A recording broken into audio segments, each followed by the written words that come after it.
Alors, les matériaux, hyper simple, les matériaux. Toutes les géométries que vous voyez ont des matériaux, il suffit d'aller modifier ces matériaux. On va s'intéresser à 3 matériaux principaux, hein, on va voir ça, voilà.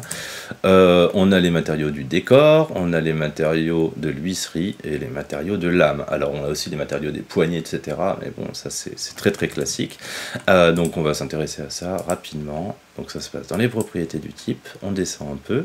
Matériaux du décor, bah, c'est matériaux des parements, donc là c'est blanc, donc on n'a qu'à passer sur un truc un peu plus funky, donc on va prendre du rouge spectre par exemple. Voilà. On a le matériau de lame de la porte. Donc ça, vous n'allez sûrement pas l'utiliser, mais pourquoi pas si vous voulez aller un peu plus loin, si vous avez une lame en métal ou une lame en bois, vous allez pouvoir modifier ça.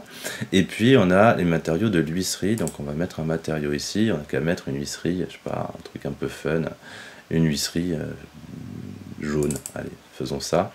Ça peut vous permettre voilà, de coloriser, d'avoir une esthétique qui est un peu plus jolie. Voilà, hop, je vais cliquer sur OK.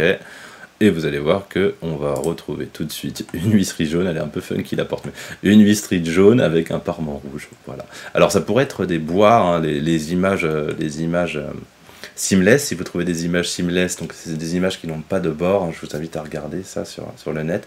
Si vous avez des images seamless de bois qui sont très qualitatives, très vite vous allez avoir des portes stratifiées en bois qui vont vous faire des rendus qui sont vraiment très jolis, de façon très simple, hyper simple à utiliser. Voilà pour les décors, et après on va s'intéresser au type de pose.